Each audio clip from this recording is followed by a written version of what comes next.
Let's move on to the test results.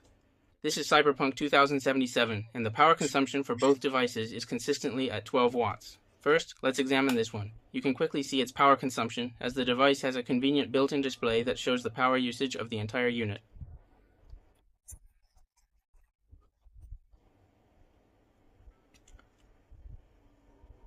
Let's take a look together. At 12 watts, the 258V still delivers very good performance. The 258V is primarily recognized for its excellent performance under low power consumption conditions.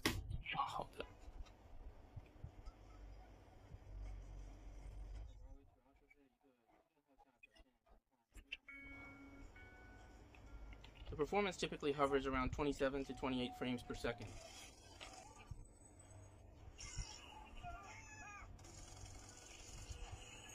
Around 27 or 28 frames per second. Now let's take a look at the graphics settings. These are all utilizing the quick preset scheme, and nothing else has been altered, because modifying even one setting would make it a custom configuration. They're all set to the quick preset scheme. Because these two devices are different, one has an Intel CPU and the other has an AMD CPU. We are using quick presets for both.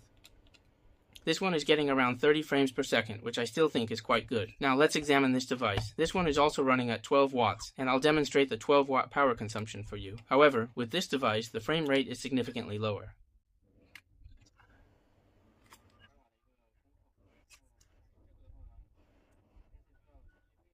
Indeed, the frame rate can be lower by approximately 17 frames per second. During battles, it might drop a little further, by a slight bit.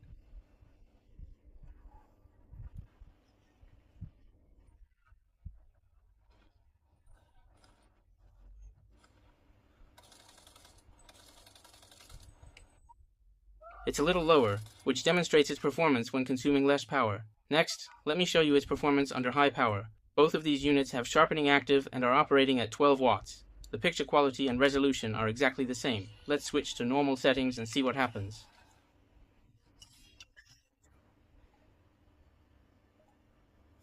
You can see that the in-game resolution is fixed to this, and it remains unchanged outside of the game, ensuring consistency. Now let's increase the power consumption to examine its high power performance. Realistically, there isn't a significant difference at high power. Its strength truly lies in its low power performance.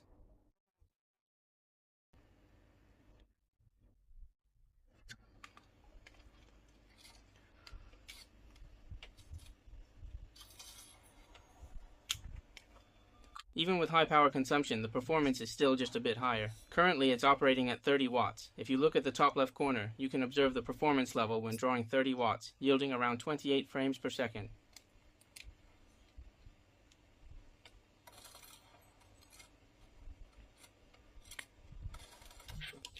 Now let's take a look at the GPD Win 4.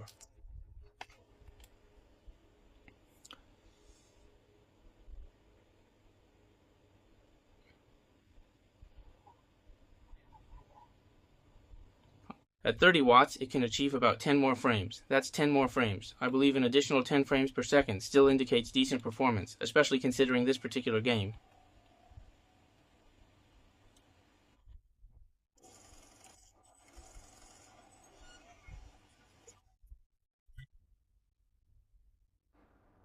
If you're playing on a handheld device, the graphics quality can certainly be set a little lower, and it becomes somewhat playable. It can reach up to 50 frames per second. The difference in performance is still quite significant, and that gap is steadily growing wider. Now it's hitting 50 frames per second.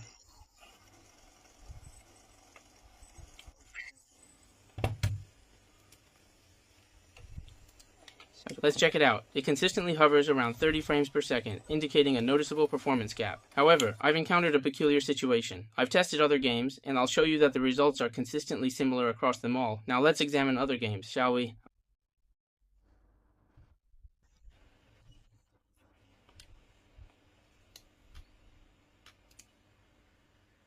Let's take a look at the performance of Forza Horizon 5. The optimization for this game is considered very good, but on the 258V it performs quite averagely.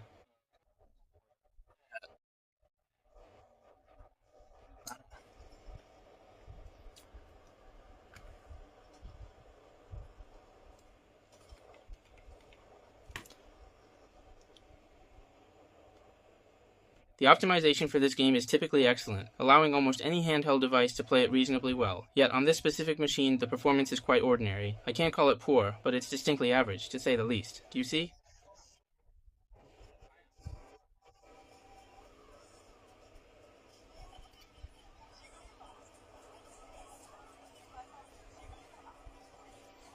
Okay, this one is hitting around 60 frames per second right about here. Now let's take a look at this next one.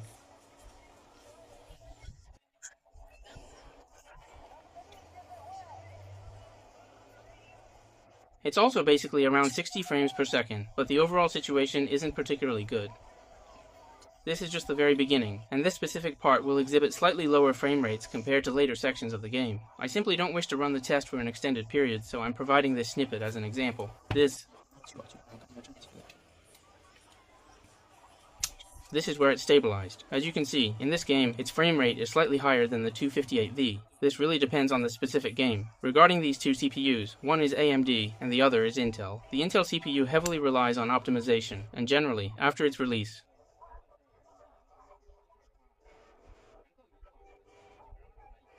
the optimization was typically quite bad before, but the 258V was actually considered pretty decent before its release. CPUs like the U5 and U7 were only optimized after they were launched. At first, the optimization was a total mess, struggling immensely even against a 5800. However, now in many games, it can genuinely compete with the 6800U. The overall performance difference isn't that substantial, but it heavily depends on the game. The more games you test, the more precise the results become. However, when it comes to low power performance, the 258V truly excels. Let me demonstrate this game's performance at a lower power setting for you.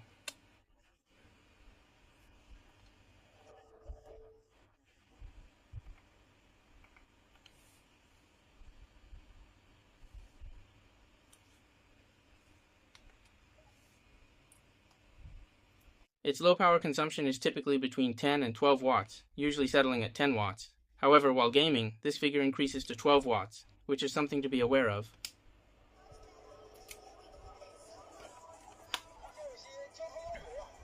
Right now it's at 11 watts, running at 30, 33 to 34 frames per second. You'll notice that at 12 watts, it also hovers around 30 to 40 frames per second, but the actual performance improvement is quite substantial.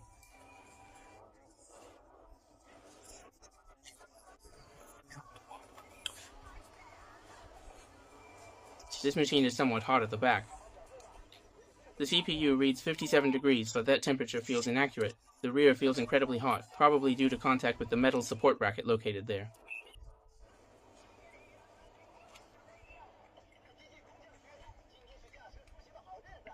Everything else is okay, but the 258V's low power performance is actually quite commendable. However, its front-end interface is a total mess. MSI's front-end is truly abysmal.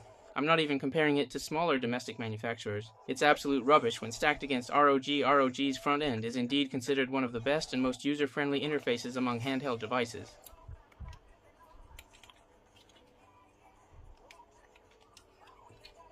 The ROG's front end is certainly considered one of the best and most user-friendly interfaces available on handheld devices.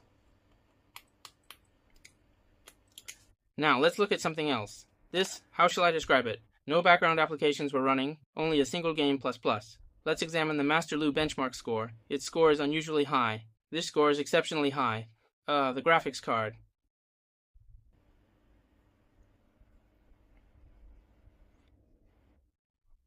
It can achieve a Master Lu benchmark score of 200,000 points. In terms of desktop performance, this fundamentally surpasses the 1060, which typically scores around 160,000 to 180,000 points. Some higher performing 1060 models might reach about 190,000, so this score is considered quite good, but keep in mind that the Master Lu benchmark score should only be considered as a general reference.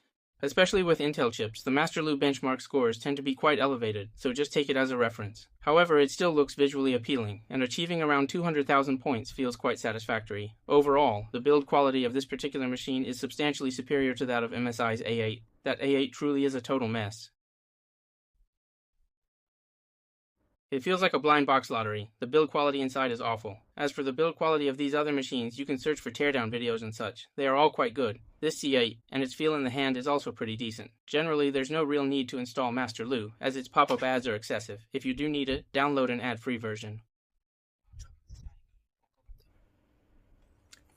Let's check out the devices I'm offering this time. First, there's the C8, specifically the 258V model. This particular unit is incredibly new. It's truly in pristine condition, with the battery health at a full 100% and the hard drive having seen minimal usage, just 52 hours. This device comes as a fairly complete package, including its original carrying case. This is a Game X1, equipped with an 8840U CPU, 32GB of RAM, and a 1TB SSD. It also includes a controller, a receiver, and a keyboard. Additionally,